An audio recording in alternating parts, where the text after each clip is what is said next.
Our next speaker is Dr. Douglas Brooks. He serves as Assistant Director of Research and Development in the Artificial Intelligence Department of Southwest Research Institute. After his presentation, we will have time for some question and answers. Dr. Brooks.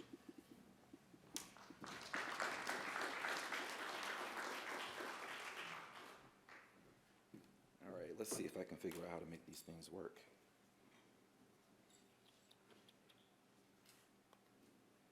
Oh, okay.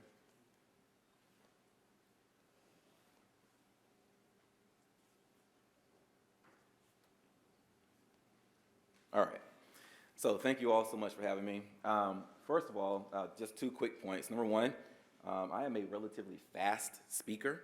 I come from a very long line of very fast-speaking individuals. I will try to slow down my speech just a bit. Number two, this presentation has a bit of humor in it. I will try not to offend anyone. If I do, just chalk it up to me being my first time here at TAMEST. So. All right, so AI applications and limitations and challenges. You know, I think everyone in this room kind of understands that, you know, AI is nothing new, right? It started back in the 1950s at Dartmouth College, attributed to John McCarthy, where the concept was obviously for developing something that sort of models the human brain and the way we use our brains for firing off of synapses and things like that. Well, the concept was fantastic, but the computing was not, right? Around that time, around the 1970s or so, we had what was called the first AI winter, right? Where the computation just wasn't there, right? We could not keep up with the concepts that were around. Around the 1980s or so, around the time I was born, around the 1980s or so, we had what was called expert systems, right? Where people would literally go around and interview people with how they do their jobs, right? And so we were trying to create and develop machines that could do the same thing, right? Fantastic concept, again, a bit early, right? The computation was super expensive, very difficult to kind of realize.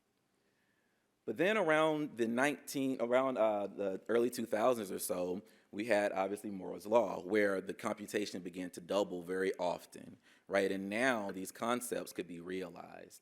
And so those conceptual things that were talked about back in the 1950s, now we can start doing some amazing things with this. And lo and behold, from that point, now we have machine learning, big data, and we have what's, you know, moving from simple logic to more of thinking or quote unquote thinking systems, right? So underneath deep learning, you know, we have what's called machine learning, right? So I think everyone in this room sort of knows what that is. I kind of attribute machine learning to ASICs, if you're an electrical engineer, application-specific integrated circuits.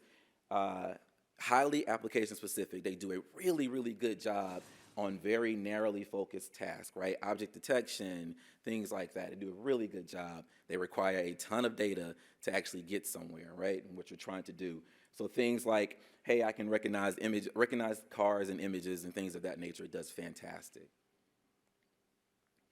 So this is a fun slide. So how did we used to do this? So I come from an area where we did traditional machine learning. So traditional machine learning was, okay, I have to engineer the features myself, right? I'm not just feeding in something to allow the neural network to start figuring out features on its own. I have to create these features. So what we would do is something that's called a cascade model. So you start with something like hard-like features, where you say, okay, I want to detect a person. I'm going to specifically create a kernel, right, that now I can mathematically compute what is going on in this image within that kernel. And then we also do something that's called histogram-oriented gradients, or HOG features, where I'm taking an edge image, I'm going to place a box around the edges of that object, or the edges of that individual, and I'm going to actually calculate the gradients within those boxes. Why do we have both of these? Hard-like features were extremely fast, but they were not very accurate. So we would run that first, right? Run the hard-like features first. We could say, hey, it does a really good job of recognizing people or distinguishing people from vehicles or distinguishing people from dogs, right? But it gets confused with people and trees, right? It can't quite figure that out. Then you pass the next set of images into HOG features because it was really slow, but it actually operated very well, right? So we can actually distinguish people from trees, but you can actually deploy these systems in real time. And so around that time, you were doing something if you were getting 80% accuracy. That was great, right? You were getting applause for that. But how do we do it today, right? Now we take a ton of data, obviously. We create a network design software, development, just as my colleagues were saying earlier. We train our system typically offline. Now you can train online a bit more, but you typically train it offline. You test this, tweak, you make some parameter adjustments. You allow the model to kind of learn and move around the weights. And then you deploy. So then you can finally use your system. So what does this look like in practice, right? So a specific example, hey, I have a bunch of images of a person. I want to detect what they look like. I'm going to go in and manually label these people, right, to put into the system. I'll create a neural network, just as I mentioned earlier. And then I'm going to take this image and I'm going to feed it into the network and say, hey, can you classify, can you detect all the people in this image? And lo and behold, it did a really good job. So I distinctly remember our team was using some traditional approaches, and we went to a CVPR conference back in 2012, and we completely revamped what we were doing, right? And so at that point, 99% accuracy was the standard. By the way, now with generative AI, this has changed just a bit, right? That part where we're doing the labeling, manual labeling process, that is now you use what's called a pre-text task, right? Where I'm feeding in whole images and I'm more so allowing the model to kind of figure out the features on its own without actually manually going in and labeling that data. So we want to deploy this, right? So what do? All right, so we get to go to Japan quite often, which is one of the lovely things I get to do with SWIRI. And so what we did here was we literally were in a taxi cab driver's car, and we said, hey, do you mind just sticking this GoPro on your dashboard and start driving around downtown Tokyo? And he humbly obliged. And so we put that on there, and literally what we're doing here, this has actually been years ago, what we're doing here is we're detecting vehicles and we're detecting people, right, live within the taxi cab's car. Now, one of the things you might notice within this is that green grid is kind of faint on the screen. There's a green grid there. And what we also do within our team is we focus on the intrinsics and extrinsic properties of the cameras themselves, right? It's not just machine learning. We also think about the physical properties of the information. So I'm looking at the drivable space, right? So I do not want to detect vehicles in the sky. If vehicles are falling from the sky, you're screwed in a different way, right? I don't care about that, right? I want to focus on, I want to narrow down my processing power. I want to make sure I'm very efficient, and I'm focusing on the drivable space. And that allows us to deploy these systems in real time. So what are some other applications that you can start doing with these things? Too fast. Sorry about that.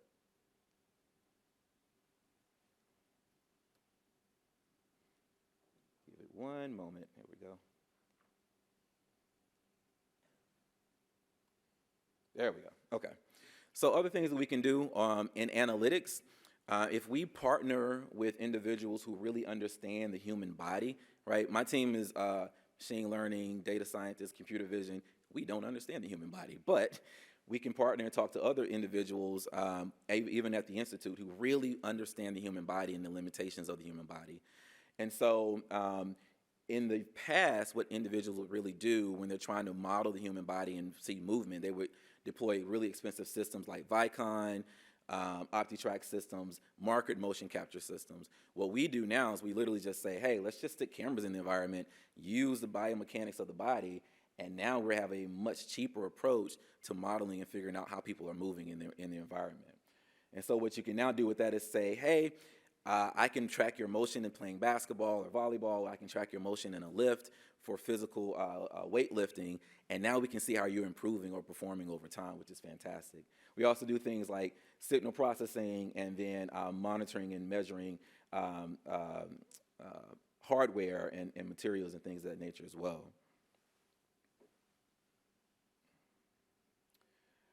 Vehicle movement. So hands up if anyone can recognize the area in the United States with the most wrong-way drivers. Does anyone know what that is? All right, so yeah. That's a good guess. So I would just say a city, which is San Antonio, Texas, unfortunately. We have the highest number of wrong-way drivers in the country. And a lot of it happens because, right, we have the access roads, and unfortunately people drink late at night. They actually come out of their establishment and they turn the wrong way on the access road and they go up the exit ramp, which is horrific, right? And so what we did was we figured out a unique way to start figuring out where wrong-way drivers or how wrong-way drivers happening and how to actually capture these events. So at our facility, what we did here was we literally said, hey, why don't we stick a camera on a pole and we monitor, we allow the system to learn the correct flow of traffic over time. And then any vehicle that goes against that correct flow of traffic is then flagged, and that information can be sent back to DOT, Department of Transportation, or the authorities and capture those events. Other things that we do right now, you can imagine like all the vehicles that you're driving now, they have ADAS or what's called L2. So they can do lane line detection very, very well. But what happens when lane lines go away, right? So if we're going to be using automated vehicles in the future, we have infrastructure issues that we have to think about and focus on.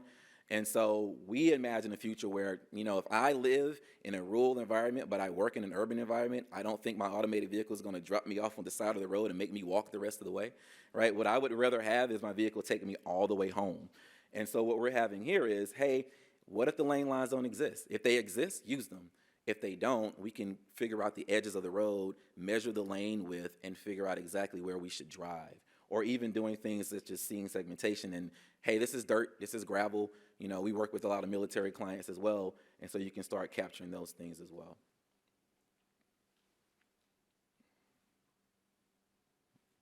All right. So other things that we have done for applications, you can start doing motion prediction, which is fantastic. So remember I talked about the biomechanics of the human body? We started asking questions about what can we do next? What are the next things we can start doing with this, right? And so what you can start doing is predicting where a person's going to walk. Now, motion prediction has been going on for a really long time.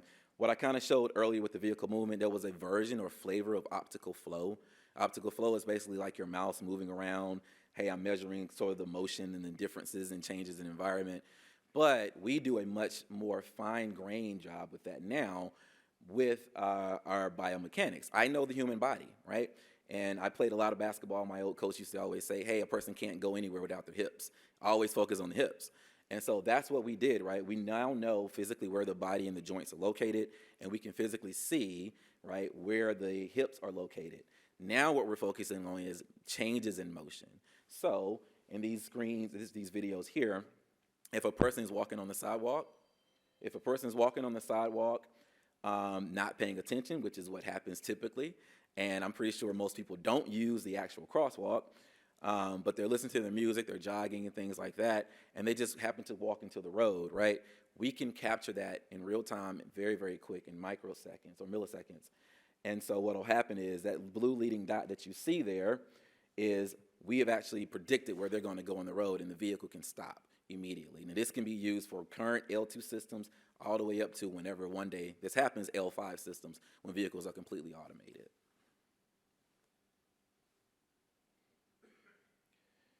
And then for in medicine, right? So this kind of spawned our work in the medical environment. We competed in an international competition back in 2019 with partnered with UT Health San Antonio. And again, you know, our team, we're not experts in all fields, right? We're not experts in medical data, but what we did here was we partnered with UT Health, some individuals who could actually recognize breast cancer tissue. And from that, they taught our system what to look for.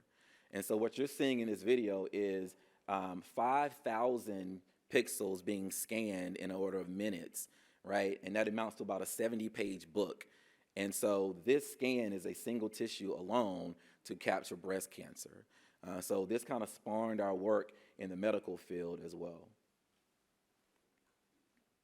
So the current trend, right? So I've talked a little bit about machine learning and some of the things with computer vision and things like that, right? The current trend obviously is generative AI. Everybody's talking about generative AI. That is a big deal. This has its own journey. And so generative AI is, you know, learning from existing artifacts and to generate new artifacts and leveraging, like I mentioned earlier, unlabeled data. And so it goes from Back in 2010, where we had, near perfect translation of natural language, I do remember distinctly individuals working on this because handwriting was really hard to distinguish, especially in the medical field. Very difficult to distinguish a lot of times. And so individuals were really focusing on this and figuring out how do they do this. And so we actually were able to capture that in 2010. 2014, we moved to mastering words, understanding contextual information. In 2017 to 2022, 5 years of trying to create what's called a foundational model. Now, this is where the power of generative AI really lies, right? Foundational models are super computationally expensive. They take a really long time. When you have it, though, you can do some amazing things like ChatGPT, right? The foundational model that was used there, trillions of data points, months and months, maybe I think years, of training to get where they are. And now you have a foundational model that now you can feed something new in, and it'll give you new information out, which is absolutely phenomenal. So like I kind of mentioned, there are many of them now, ChatGPT, Bard AI, as well as Bing is also coming out with their own. You can even use it to create this presentation, which would be fantastic, right? You can use it to create a presentation for you, which is great. So I did ask ChatGPT a question. I said, why is TAMEST important in Texas? And so I thought it was quite interesting that it actually gave a really good response. The response was fantastic, right? Focusing on innovation and research, collaboration, education, right? And talent attraction, and then obviously policy and decision making. One of the other things that I would say also is if you start to use these systems, is that you should also compare it to other things that exist, right? So don't just use ChatGPT only. You should look at other things like Bard AI. What I've personally found is that Bard does a pretty good job of summarizing things for you. And so it's kind of small, but you can kind of read there, giving a flavor of what Bard AI and what ChatGPT understands and knows about TAMEST, which is fantastic. I also asked it a second question. I said, what should TAMEST, focus on or think about for advancing the industry? One thing to note, by the way, prompting I think is going to be a really big deal, how to actually write the right question so that you get the answer that you're looking for. And actually, I thought about this a little while ago, that this prompt is really not that good because advance the industry is too broad, right? I need to think about specifically what question they ask. But ChatGPT did give me a pretty good spit out, right? And I actually agreed with many of the things that it was saying. Living in Texas, renewable energy, I think, is going to be a really big deal for us to focus on. Biotechnology and healthcare, AI, machine learning. I kind of feel like ChatGPT is biased. It's going to tell you AI, machine learning every time. I think that's what's going to happen. But then, honestly, water conservation and management of those technologies, right? I mean, we've had significant drought for the past few years now, and I think the Farmer's Almanac is saying we're going to have another drought this year, so we need to think about ways to handle that and deal with that as well. My flowers would be very happy to figure that out, too. So, great, right? These are awesome technologies. There's a lot going on here, but there are limitations and challenges. So, back in 2015, when these systems were coming out, unfortunately, we had companies that were releasing things to the general public that were filled with biases, right? So Yahoo and Google created their own photo app that was basically doing photo tagging, right? And unfortunately, people of certain skin colors, my skin color, were not recognized in those images. Or if they were recognized, they were actually recognized as animals, which was absolutely horrible, right? And so what ended up happening, they took it down, they revamped, and then they put it back out. So what you see on your phone now is just a revamped version of that mistake. And so bigger companies, sometimes they tend to do those things. We've seen releases of products over time and say, oh, we made a mistake, we'll make it better, and then put it back out there, and people kind of forget about it, but I haven't forgotten.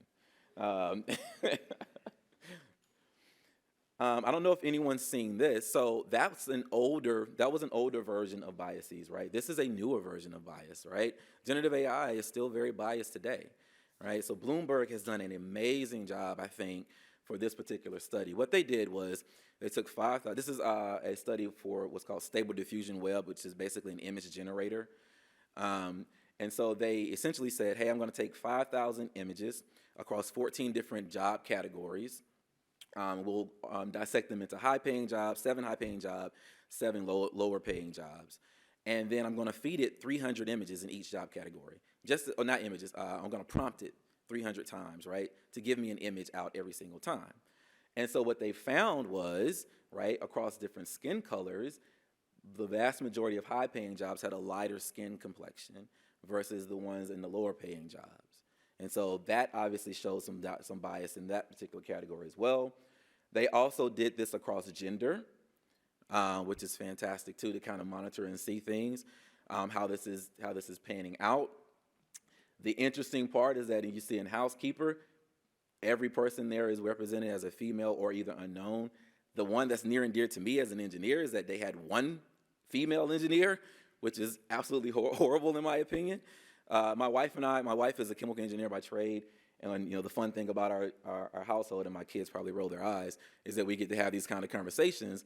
And I said, she said, well, is that really bias, or is it a product of the realism that's kind of within the environment? And I said, that's a great question. Regardless, I have no clue how they train their system, and I have no clue what data they use, right? And so if these things are being used in mass production, or people just using them in the field, we really should know kind of what it was trained on, right? Or some inclination of how it was trained. So continuing down that theme, right, I started using Stable Diffusion to generate some photos for me.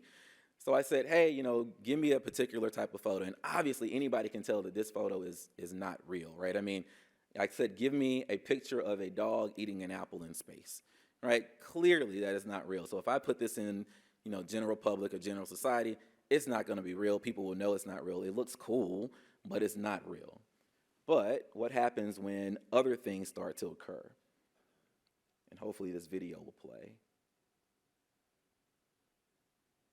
This just in, we can now call the 2024 presidential race for Joe Biden. My fellow Americans. This morning, an emboldened China invades Taiwan. Financial markets are in free fall as 500 regional banks have shuttered their doors. Border agents were overrun by a surge of 80,000 illegals yesterday evening. Officials closed the city of San Francisco this morning, citing the escalating crime and fentanyl crisis. Who's in charge here? It feels like the train is coming off the tracks. So, very interesting. I don't care what political party you're affiliated with, just so you know. It doesn't bother me or matter to me at all. But what is important to me, right, as a person in computer vision machine learning is whether people think something's real or fake, right, and how things are being generated. This was obvious.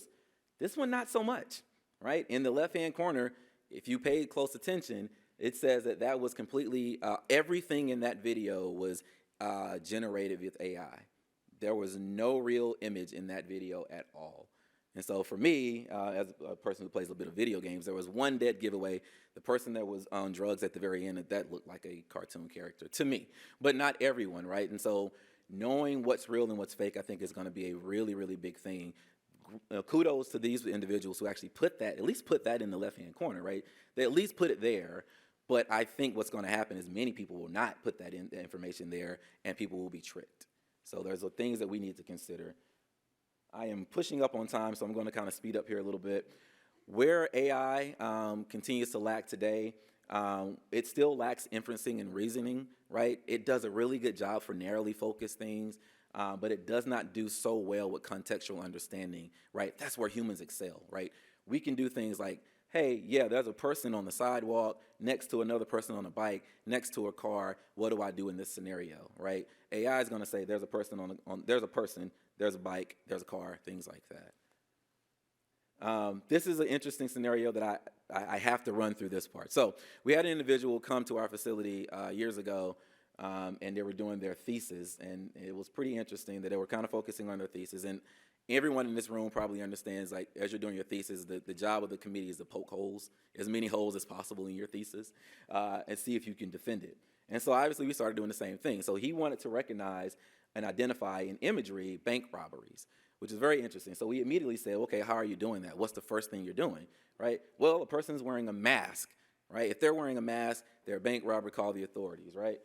Well, what happens when you can now wear masks in the bank, right? And so it's no longer illegal to do so, right? You can wear a mask in the bank. So you got to kind of throw that away, right? So let's figure out what else can we do. Well, people are running. If they're running in the bank, this is not right. We should call the authorities, right? We need to do something. Obviously, something's wrong.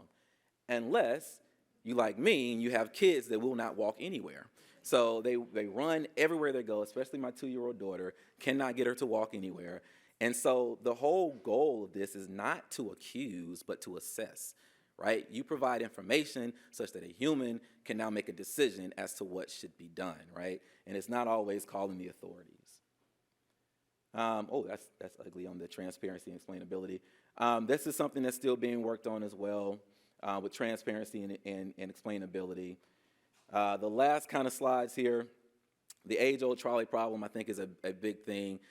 We will have systems that will be put into interesting scenarios. If you're not familiar with the age-old trolley problem, basically what happens is you are a switch conductor, and you have to determine whether or not the train is going to hit one person or multiple people, right? That is a really hard decision to make. What if that one person were a child?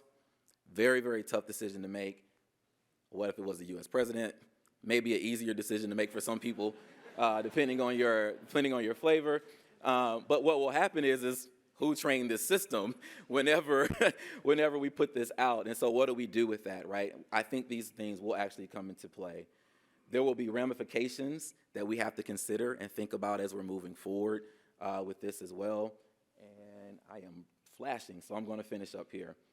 Last but not least, I'll just finally say I think what will continue to happen is that we'll continue to see these systems being deployed in unique scenarios. Right now we do really good with very fine-grained information, but it'll be deployed in more unique scenarios. And then at the very bottom, understanding the difference between human-generated work or AI-generated work, I think is going to be very big as well. So thank you all.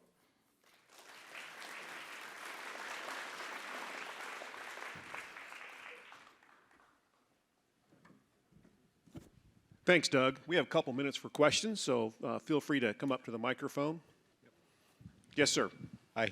This was a beautiful, fantastic talk. I enjoyed it very much. You mentioned a lot of things of how AI interferes with policy, decisions, and all these kind of things. And you talked also about fake issues and how do we detect it. I wonder if you have any thoughts about how we can prevent all these fake type of results in science and what people may be producing, that they produce it by AI, and then if something is produced by AI, everything automatically has another aura. So I wonder if you have some lessons from the things that you have done that perhaps we can adopt in science. Yeah, Thank you. Yeah, great. Thank you so much. There are a couple of things. Number one, GANs, which is general adversarial neural networks, and so we've done work with that in the past where you basically work the other side of the coin, where you actually generate fake things and you try to create systems that can actually detect that. And so I think that's a possible approach as well. One of the things you kind of alluded to was preventing it from happening, and I don't think you can ever prevent bad actors from doing bad things. The goal is to try to make rules and regulations such that you can capture or prosecute bad actors, right? So that's kind of the goal there. You will never completely 100% prevent bad actors from doing bad things. So, yeah. Thank you. Yep. Maybe throw out one question to you is, do you have any thoughts or comments about data sets? And, when companies have their own proprietary data sets, how do we get standard competition in the industry, whichever industry? Yeah, so I think honestly in this field, data is king, right? And so having proprietary information I think is going to be big for companies themselves. There are different international societies, like I'm with SAE, and we actually have an AI data committee or AI committee. I run the data task force, and so the goal there is to figure out ways to, one, have ethical, creation of the data sets, but two, have collaborations across industries to figure out how to generate these data sets such that they can be shared as well. But companies will keep kind of what they keep for their own, business cases as well. But I think there will be some things that will be freely shared too.